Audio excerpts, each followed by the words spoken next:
Hello gardeners, I hope everybody has had a fantastic winter because guess what time it is? Yeah, it's springtime, y'all. So it's a little bit before springtime, but hey, you know what time it really is? Seed starting time. So I've already been starting some seeds. I've had my onions in dirt for just a little while.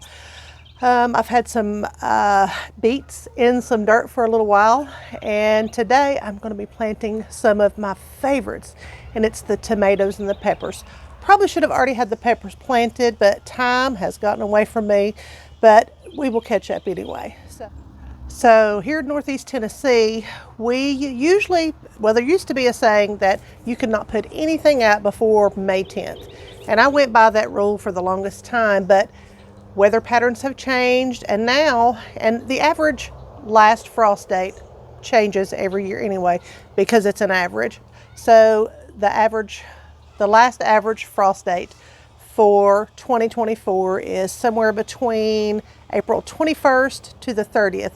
So if we plant seeds today, that makes it 8 weeks before that time, before April 28th. So some of these seeds need plenty of time to get started. So if you are starting your garden from seed, you need to get started now, especially if you're going to do peppers. There's other things that it may even be too late for, like onions. So if you're doing tomatoes, some of them can grow pretty quick, but most of them take about 8 weeks before you can get them mature enough to be able to plant them outside. So if you're starting your garden from seed, go ahead and get everything started now. So I'm going to show you all of the tomatoes and all of the peppers that I'm going to be doing this year. Tomatoes is my very favorite thing to do because you can do so many things with them. So I'm excited to get started, and I'm excited to share this information with you guys. So let's get started. I'm going to show you how I do it, okay? So I'm going to start out with some potting mix. What I'm going to plant in this is tomatoes. So I've got a little 18 pot, I guess you could call it. It's not really small enough to call them cells, that I got at Walmart. And it came with this little drain pan. And so I'm going to use this for tomatoes. I'm going to start off with this Miracle-Gro potting mix. I do not usually buy the more expensive brands of potting mix, but that was all they had, so that's what I got. And that's what we're going to use today.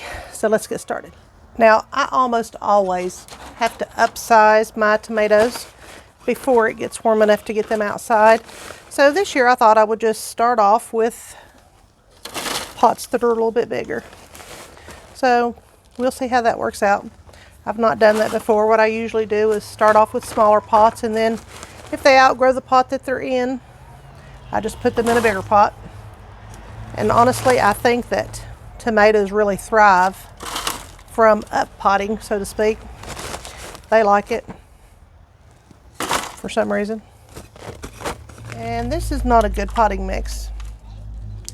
Anytime it has pieces this big in it, it's not that good. And I'm already feeling a lot of big pieces in it. Potting mix should be a little more fine than this.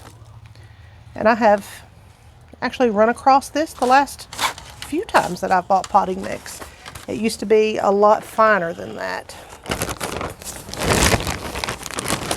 So I probably will not fill these all the way up. I'll probably put some seed starting mix on top because it's a lot finer. Figured I'd have better luck with my hand than that shovel. Wasn't doing very good with the shovel.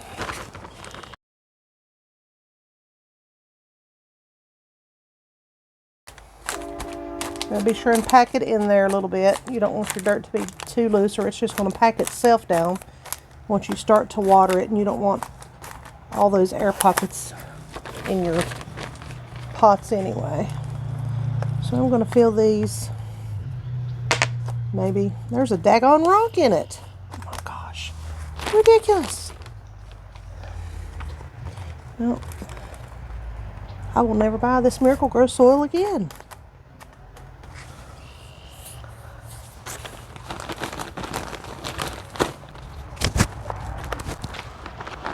I'm going to get these a little over half full, and then do the rest in seed starting mix because it's a lot finer. You could take this potting mix and sift it through a screen and get a lot of this bigger stuff out. But I mean, who has the time to do that? I don't. When I buy potting mix, I really expect it to be a little softer and a lot less big pieces. And these are just the ones I'm pulling out. I'm leaving most of them in there. Gosh. Okay. I'm going to put some of this seed starting mix on top of it. And this is just the Jiffy organic seed starting mix. Got this one at Walmart. I'll put it on top so that the seeds won't have all of that big stuff to go through until they get a little older.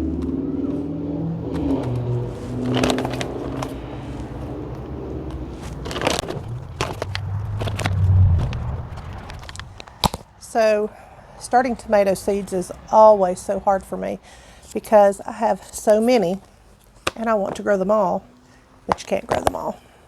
Or at least I can. Maybe some of you can. So I have these 2 boxes full of tomato seeds. And I'm going to tell you the ones that I'm going to grow this year. Even though I want to grow them all, I'm not going to grow them all, obviously. But I am going to grow a bunch of them. So this is the black strawberry.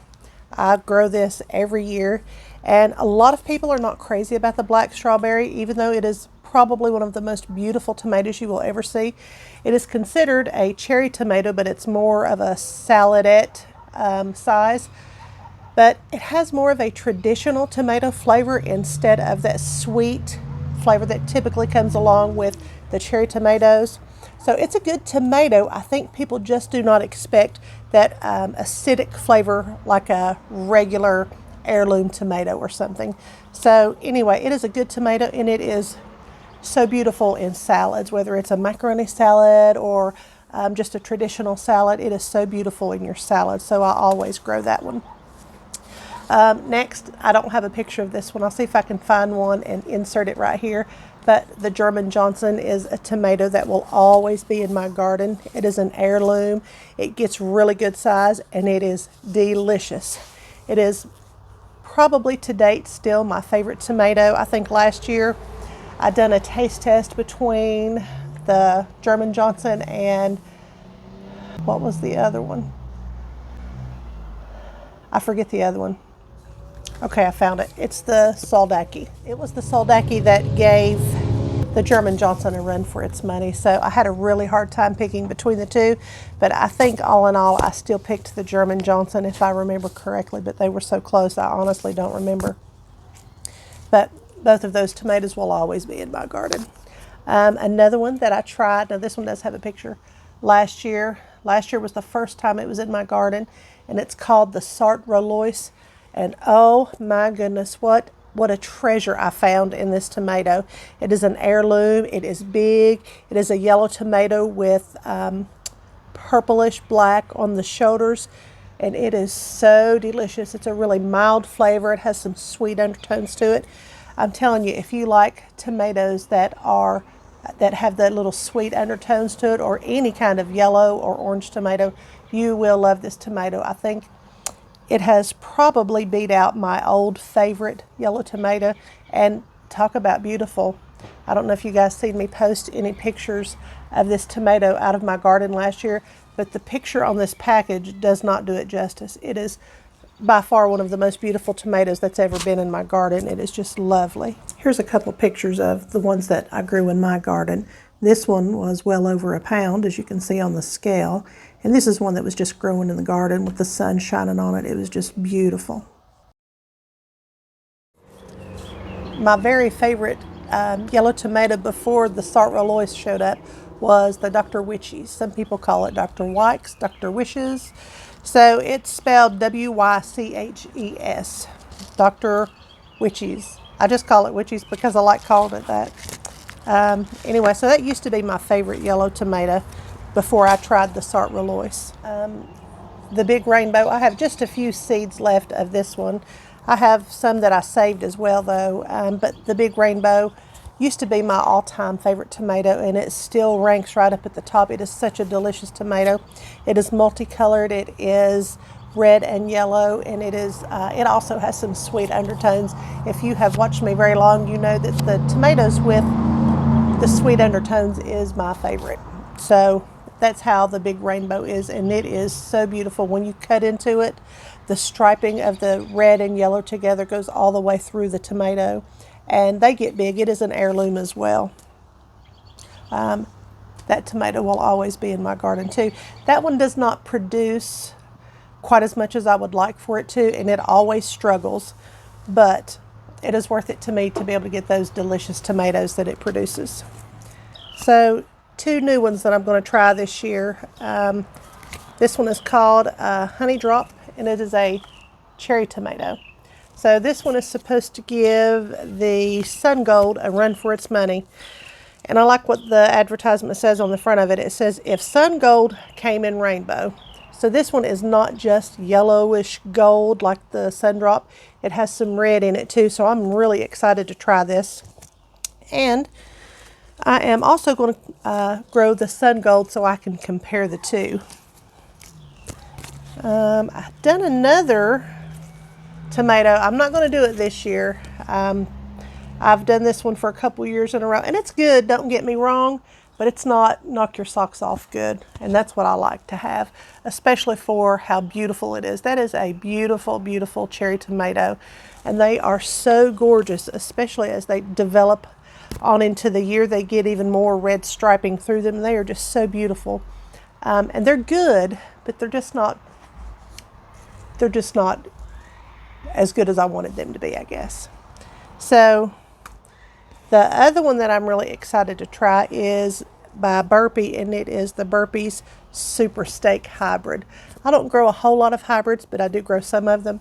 And this one is supposed to be huge. I think this one is supposed to get up to 2 to 3 pounds. So I'm really excited to try this one. I love big tomatoes.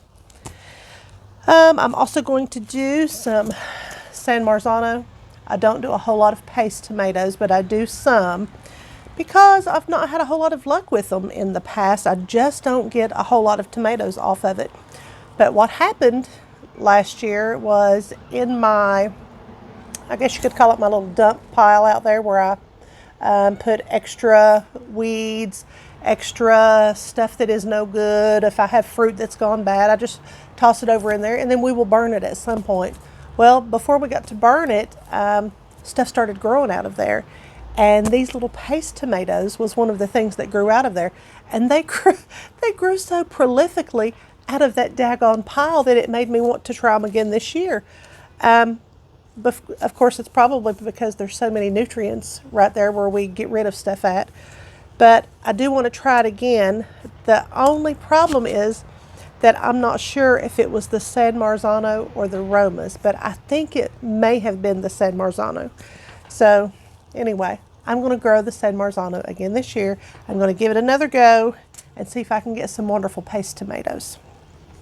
This Hungarian Heart is also a really good paste tomato, but it takes forever for them to develop, and they are heirloom. So they keep developing and growing, but it literally takes them so long to develop that you don't get that many off of one plant. I think I'm also going to try the watermelon beefsteak again. Isn't that a pretty tomato? So I have tried this tomato twice already, and I have not had much luck with it. So I am going to try this tomato one more time, and if I do not have any luck with it this time, then I probably will not try to grow it again. I really want to grow it because of the picture. See how good that looks? I really want that kind of tomato, and I have not gotten that kind of tomato off of the thing. So the first year that I done it, something happened to my tomatoes. I think I was fairly new to growing them from seed in a grow room, and I think that was the year that I accidentally put too much fertilizer in the water, and I just about killed all of my tomatoes. So I think that's what happened to it the first time. So I'll blame that one on me. And then the second time, it just did not produce much. And what it did produce were not near the size that it says that it's supposed to be on the package. But I'm going to give it one more go before I completely give up on it. So the watermelon beefsteak, you got one more chance, buddy. So that's about all the tomatoes I'm going to start with for now. I will probably plant some more, but these will get us started. I'm actually only going to put 6 different kinds in the tray that I just showed you, because I want at least 3 plants from each kind. So I'm going to take you over here back to the tray, and we're going to get started on planting these. Okay, well, it's getting ready to get dark on me, so I'm going to show you one planting, and then I'm going to do the rest of them exactly like that. So I'm not going to video me planting all of them. So this is the Sartor-Relois, and I'm going to put 2 seeds in every cell or pot, whatever you want to call it. I'll start down here on this end. And tomato seeds do not have to be planted very deep at all.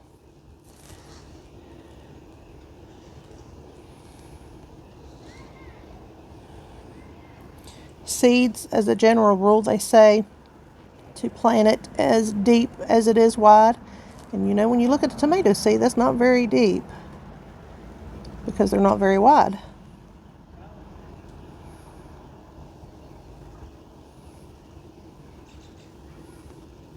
So I'm going to put 2 seeds in each cell to ensure some germination. So if both seeds end up germinating, you can always take some scissors and snip one off, the least healthy one of the 2. Or if you want to separate them later on and just grow 2, you can do that as well. So after you get everything planted, make sure you label them. I'm so horrible about labeling stuff. So what I'll usually do is just put one label here, and I'll know that it's for that whole row. And that's what I'll do with this. So don't forget to put your label in. I will water everything really good, and then I will take it and put it on the warming mat. And in about 3 days, 3 to 5 days, you should start seeing some tomatoes come up out of the dirt. And that's it. That's all we're going to do today. But stay tuned because I'm going to be planting lots of stuff. I've got potatoes coming up. Meaning I'm going to be getting them in the ground. So I've got a lot of stuff I'm going to be planting in the future. So stay tuned for that. So I've already plugged up this mat. This is just a grow mat I got on Amazon. It was fairly cheap compared to buying it in the store. And even though my soil was a little moist already, I'm going to water it some. I like to do bottom watering. Oops, didn't realize my arm was in the way of the camera. Sorry about that. Doesn't matter quite as much when there's seeds, except that it will keep you from accidentally displacing the seeds when you water it from the top.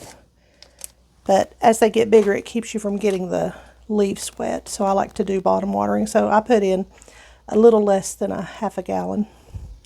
So the ones I ended up planting was the pink Brandywine, the German Johnson, the Soldaki, the Super Steak Hybrid, the watermelon beefsteak, and the Sartor-Relois. I am so excited about getting these started, and I'm so excited about eating them. So I can hardly wait to see how they turn out. But that is not all, you guys. I have so many tomato seeds, and it is my favorite thing to grow, and I have plenty of them to grow. So stay tuned. We will be planting more tomatoes. So just after 3 days, I already had some that were popping up. I think the Sartor-Relois was the first ones to pop up. It is now on day 5. So this is after just 5 days. Isn't that awesome? Nothing like the feeling of whenever your seeds start sprouting into seedlings. Isn't that beautiful? The dead coming to life, y'all. Anyway, that's all I've got for you guys today. I hope you all are planting some seeds. I hope you all have a great day. God bless you.